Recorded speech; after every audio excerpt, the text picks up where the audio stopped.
महादेव, श्री शिवाय नमस्तुभ्यम। आप सबको होली की हार्दिक शुभकामनाएं। होली रंगों का त्योहार होता है, खुशियों का त्योहार होता है, लेकिन इस बार होली के त्योहार को लेकर बहुत ही अधिक संशय है मन में कि होली का त्योहार 14 मार्च को मनाया जाएगा या 15 मार्च को मनाया जाएगा। होलिका का दहन का शुभ मुहूर्त कब से कब तक है? होलिका दहन पर इस बार भद्रा का साया लग रहा है। भद्रा का साया कब से कब तक रहेगा और होलिका दहन कब किया जाएगा? इन्हीं सब बातों को हम इस वीडियो में देखेंगे। और बांके बिहारी मंदिर में होली कब खेली जाएगी? बरसाना में लठमार होली कब खेली जाएगी? होली को धुलेड़ी क्यों कहते हैं? आइए सबसे पहले तो यही संशय दूर करते हैं हम लोग कि होली का त्योहार, इस बार रंगों का त्योहार होली किस दिन मनाई जाएगी? फागुन मास में होली का त्योहार बहुत ही धूमधाम से हर साल मनाया जाता है। होली रंगों का पर्व है जो साल में एक बार आता है। पंचांग के अनुसार होली पूर्णिमा के दिन मनाई जाती है। हर साल मार्च के महीने में होली का पर्व आता है। माना जाता है कि होलिका दहन के दिन भगवान विष्णु ने भगवान नरसिम्हा का अवतार लेकर हिरण्यकश्यप का वध किया था और भगवान कृष्ण ने पूतना का वध किया था। अगले दिन सभी गोपियों ने इसी खुशी में कृष्ण जी के साथ रंगों वाली होली खेली थी। तो आइए देखते हैं इस बार होली किस दिन मनाई जाएगी। हिंदू पंचांग के अनुसार उदया तिथि के अनुसार इस बार रंगों वाली होली 14 मार्च 2025 दिन शुक्रवार को खेली जाएगी। वहीं होलिका दहन बृहस्पतिवार के दिन 13 मार्च 2025 को किया जाएगा। होलिका दहन को छोटी होली के नाम से भी जाना जाता है। हिंदू पंचांग के अनुसार फागुन मास की पूर्णिमा के दिन बुराई पर अच्छाई के जीत में होलिका दहन किया जाता है। इस बार होलिका दहन 13 मार्च गुरुवार को किया जाएगा। होलिका दहन की जो तिथि है वो 13 मार्च को सुबह 10:35 से शुरू होगी और तिथि का समापन 14 मार्च को दोपहर 12:23 पर होगा। क्योंकि इस बार होलिका दहन पर भद्रा का साया है। होलिका के दिन भद्रा का साया सुबह 10:35 से शुरू हो जाएगा और इसका समापन रात में 11:26 तक होगा। इसी के बाद होलिका दहन किया जाएगा। इस दिन भद्रा का साया करीब 13 घंटे का रहेगा। तो जो होलिका दहन का शुभ मुहूर्त रहेगा वो रात में 11:26 से शुरू होगा। जब भद्रा का साया समाप्त होगा रात में 11:26 से शुरू होगा और 14 मार्च को रात्रि में 12:30 पर मुहूर्त का समापन होगा।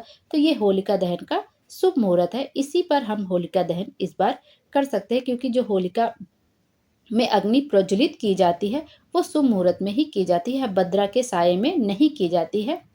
आइए अब देखते हैं कि जो है पूर्णिमा की तिथि कब से कब तक लग रही है। फागुन पूर्णिमा को बसंत पूर्णिमा भी कहा जाता है। हिंदू पंचांग के अनुसार फागुन माह के शुक्ल पक्ष की पूर्णिमा तिथि की शुरुआत 13 मार्च को सुबह 10:35 पर हो जाएगी। वहीं इस तिथि का समापन 14 मार्च को दोपहर 12:23 पर होगा। ऐसे में उदया तिथि के अनुसार फागुन पूर्णिमा का व्रत 13 मार्च 2025 को रखा जाएगा और फागुन पूर्णिमा पर जो स्नान दान करने का जो स्नान दान किया जाता है वो 14 मार्च को किया जाएगा। इसके बाद हम लोग यह भी देख लेंगे स्नान दान का शुभ मुहूर्त पूर्णिमा पर कब से कब तक है। तो जो पूर्णिमा का व्रत रखा जाएगा, जिसमें हम लोग सत्यनारायण व्रत कथा का भी श्रवण करते हैं, पूर्णिमा का व्रत 13 मार्च 2025 को रखा जाएगा। वहीं स्नान दान की पूर्णिमा 14 मार्च को मनाई जाएगी। पूर्णिमा के व्रत में चंद्रोदय का समय कब से कब तक है, चंद्रोदय कब होगा, यह भी बहुत ज्यादा आवश्यक है, क्योंकि बिना चंद्रमा को अर्घ दिए आपका पूर्णिमा का व्रत पूर्ण नहीं माना जाता है। तो आइए सबसे पहले देखते हैं चंद्रोदय का समय कब से कब तक है पूर्णिमा तिथि पर। फागुन पूर्णिमा पर जो चंद्रोदय का समय है वो शाम को 6:38 पर है। चंद्रमा को जल में दूध मिलाकर अर्घ देना चाहिए, तभी व्रत पूर्ण माना जाता है। फागुन पूर्णिमा पर जो व्रत का शुभ मुहूर्त है, आप किस समय पर व्रत का शुभ मुहूर्त पूजा अर्चना कर सकते हैं विष्णु भगवान और माँ लक्ष्मी की, वो मुहूर्त देख लीजिए। जो सबसे अच्छा शुभ मुहूर्त है अमृत मुहूर्त, वो सुबह 9:31 से लेकर सुबह 11:01 तक है और ब्रह्म मुहूर्त भी है सुबह 4:55 से लेकर सुबह 5:44 तक। उसके बाद चर मुहूर्त और लाभ उन्नति के मुहूर्त है वो आपका सुबह 6:32 से लेकर सुबह 9:31 तक रहेगा। तो मतलब ये है कि सुबह 6:32 से लेकर आप सुबह 11:01 तक में कभी भी पूजा अर्चना भगवान विष्णु और माता लक्ष्मी की कर सकते हैं। ये सब शुभ मुहूर्त हैं। फागुन पूर्णिमा का इतना अधिक महत्व क्यों होता है? धार्मिक मत है कि फागुन पूर्णिमा पर भगवान विष्णु की पूजा करने से दरिद्रता दूर होती है, साथ ही आयु, सुख और सौभाग्य में वृद्धि होती है। पौराणिक कथाओं के मुताबिक फागुन में ही चंद्रमा का जन्म हुआ था, इसलिए इस महीने की पूर्णिमा पर चंद्रमा की भी उपासना विशेष फलदायी होती है। आइए अब देख लेते हैं साल का पहला चंद्र ग्रहण किस दिन लग रहा है। साल का पहला चंद्र ग्रहण इस बार 14 मार्च होली के दिन लग रहा है। यह ग्रहण सुबह 9:29 से लेकर दोपहर में 3:29 तक रहेगा। यह 3-3.5 घंटे की अवधि रहेगा जब चंद्र ग्रहण लगेगा। 9:29 से लेकर दोपहर में 3:29 तक यह चंद्र ग्रहण रहेगा। इस दिन इस दौरान शुभ कार्यों को करने के लिए मनाही होती है। जो प्रेग्नेंट लेडीज होती हैं उनको ज्यादा ध्यान रखना पड़ता है चंद्र ग्रहण के दिन। अब देखते हैं कि होली को धुलेड़ी क्यों कहते हैं। होली के त्योहार में रंगों का प्रयोग तो बहुत बाद में किया गया। प्राचीन काल में होली धूल से खेली जाती थी। श्री हरि ने त्रेता युग के प्रारंभ में धूलि बंधन किया था। धूल बंधन अर्थात लोग एक दूसरे पर धूल लगाते हैं, इसीलिए इसे धुलेड़ी कहा जाता है। होली को क्यों मनाई जाती है? रंग वाली, इतना क्यों रंगों की होली खेलने के लिए कहा जाता है? रंग वाली होली का त्योहार मन की कटुता को मिटाकर प्रेम भर देता है। होली के रंग नीरस जीवन में रंग भरते हैं और जीवन में सकारात्मकता आती है।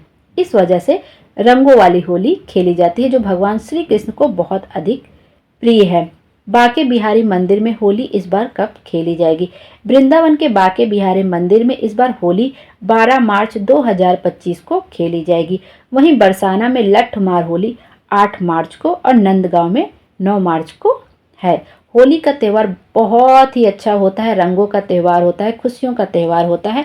और होली के दिन हम सबको एक बात का ध्यान अवश्य रखना चाहिए कि जब हम होली का दिन का शुरुआत करें, जब हम होली खेलना शुरू करें, तो उससे पहले हमें सबसे पहले अपने घर के इष्ट देव भगवान शंकर हों, भगवान विष्णु या जिसको भी आप मानते हैं, उनके साथ होली अवश्य ही खेलनी चाहिए। आप श्री भगवान विष्णु को बहुत अधिक, आपके इष्ट देव भगवान विष्णु हैं तो आप उनके साथ होली के लिए, अगर आपके भगवान इष्ट देव शंकर भगवान हैं तो आप उनके साथ के लिए, या तो आपके घर मंदिर में जो भी देवी देवता हैं आपको सबके साथ सबसे पहले उनके साथ होली खेलनी चाहिए। उसके बाद बाकी आपको बाहर निकल के होली खेलना चाहिए। तो सबको होली की बहुत सारी शुभकामनाएं। सबके जीवन में खुशियां ही खुशियां रहें, सुख समृद्धि बनी रहे और सबकी मनोकामनाएं पूरी हो। आइए अब देख लेते हैं होली की पौराणिक कथा क्या है। फागुन मास की पूर्णिमा को बुराई पर अच्छाई की जीत को याद करते हुए होलिका दहन किया जाता है। कथा के अनुसार असुर हिरण्यकश्यप का पुत्र प्रहलाद भगवान विष्णु का परम भक्त था, लेकिन यह बात हिरण्यकश्यप को बिल्कुल भी अच्छी नहीं लगती थी। बालक प्रहलाद को भगवान की भक्ति से विमुख करने का कार्य उसने अपनी बहन होलिका को सौंपा, जिसके पास वरदान था कि अग्नि उसके शरीर को जला नहीं सकती। भक्तराज प्रहलाद को मारने के उद्देश्य से होलिका उन्हें अपनी गोद में लेकर अग्नि में प्रवेश हो गई, लेकिन प्रहलाद की भक्ति के प्रताप और भगवान की कृपा के फलस्वरूप खुद होलिका ही आग में जल गई। अग्नि में प्रहलाद के शरीर को कोई नुकसान नहीं हुआ। तब से होली के पहले दिन होलिका दहन किया जाता है। तो सबको होली की बहुत सारी शुभकामनाएं। आइए अब देख लेते हैं होलिका दहन के दिन हम कौन सा उपाय कर सकते हैं।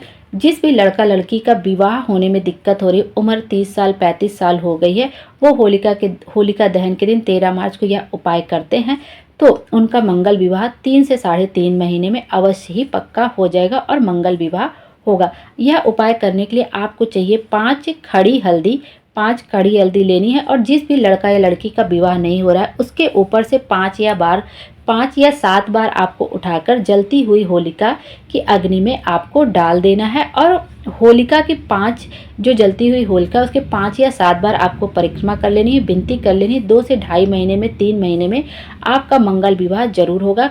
कहीं ना कहीं अच्छा रिश्ता आपका जुड़ जाएगा, आपके अच्छे संबंध, चाहे आपकी उम्र जितनी हो गई हो आप यह उपाय कर सकते हैं। 30 साल 35 साल 45 साल जो भी उम्र आपकी हो गई हो, अगर विवाह का संजोग नहीं बन रहा है तो आप होलिका दहन के दिन आप यह उपाय करके देखिए, आपका शादी का विवाह आपका जरूर से जरूर पक्का हो जाएगा। श्री शिवाय नमस्तुभ्यम। हर हर महादेव। भोले बाबा हम सब की मनोकामना पूरी करें और हमारे जीवन को खुशियों से भर दें। Thank you.